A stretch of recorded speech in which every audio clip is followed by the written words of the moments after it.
George R.R. Martin is the author of the very popular Game of Thrones novels, and he's the sort of author that loves to shock his audience, horrify them in fact. For instance, whatever your favorite character is, chances are they're going to die before the end of the series. But in the HBO adaptation of the books, there are definitely some shocks that fans have not been especially happy about, referring to the sex scene between Jamie and Cersei Lannister about 2 episodes back. Now, because of the massive condemnation of that scene across the internet, George R.R. Martin was interviewed by the New York Times, and he explained why he had scenes like that in the original book. The author said that despite the fact that his books are fantasy, they are based in history, and they are obviously about a massive military struggle over power, and power has very negative consequences for the everyday people in that world. Specifically, he said, "Rape and sexual violence have been a part of every war ever fought, from the ancient Sumerians to our present day.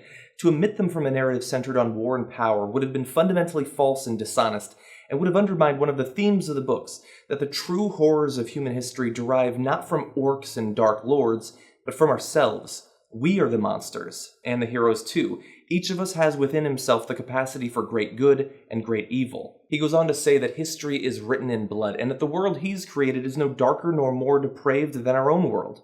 The atrocities in A Song of Ice and Fire, sexual and otherwise, pale in comparison to what can be found in any good history book. Now, of course, there has been controversy about the violence in the series as well, people getting their heads cut off, being burned alive, and things like that, but most of the criticism is about the sex. Now, of course, you have to bear in mind that this is a first-person series of novels. You are reading things from the point of view of the characters, and sometimes that creates extremely uncomfortable passages in the books, and that does translate over to the show. But he thinks that that immediacy is very important. To put readers in the middle of the action requires vivid sensory detail. I don't want distance, I want to put you there. When the scene in question is a sex scene, some readers find that intensely uncomfortable, and that's 10 times as true for scenes of sexual violence.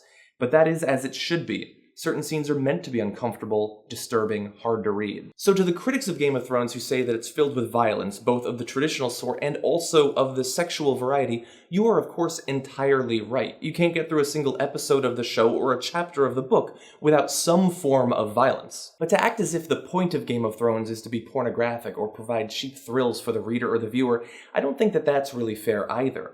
George R. R. Martin has a mission. He has a story that he's trying to tell, and while sometimes that story is a bit corrupted in its transition from book to screen, as in the Jamie and Cersei scene, I do think that he is providing a service to his readers and viewers. Think back to other novels you've read, other shows you've watched, other movies you've seen. There have certainly been other noteworthy scenes of violence and rape. For instance, The Girl with the Dragon Tattoo has a very graphic rape scene, but it wasn't to be titillating, it was to teach about how horrifying it actually is. The critics of that scene and of the sexual violence generally in Game of Thrones are worried, I believe I'm being fair when I say this, that talking about it or showing it in that way encourages it. It contributes to the rape culture that we've been discussing quite heavily in the United States, at the very least, for the past couple of years. But I don't think that that's true here. He's not showing that it's everyday or that it's normal or certainly that it's fine. He's showing that it's horrific. He's showing that it is at least as shocking as cutting a person's body in half, as burning someone alive with a dragon. He's showing that it's one of the worst possible things that can happen or that you can be exposed to. When we talk about history, when we talk about the history of war, it's very easy to think about men raping and pillaging, and that's just a 3-word phrase. But it isn't just language, it's action, it's things that actually happened, and they were horrific. The things that you see in Game of Thrones are no worse by far than things that have been played out in every country in the world, in every century that humans have inhabited it. Humans are horrible creatures in a lot of ways, and we shouldn't be allowed to forget that, even if it's just in the context of a show. Now, the interview with George R. R. Martin in the New York Times is unlikely to endear him to his critics. I think that we're beyond the point of reconciliation, and yet, oddly enough, I think that they have a lot in common. The people who are attacking George R. R. Martin right now want to stop every possible rape. They don't want it to be normalized in American society. They want it to be horrific.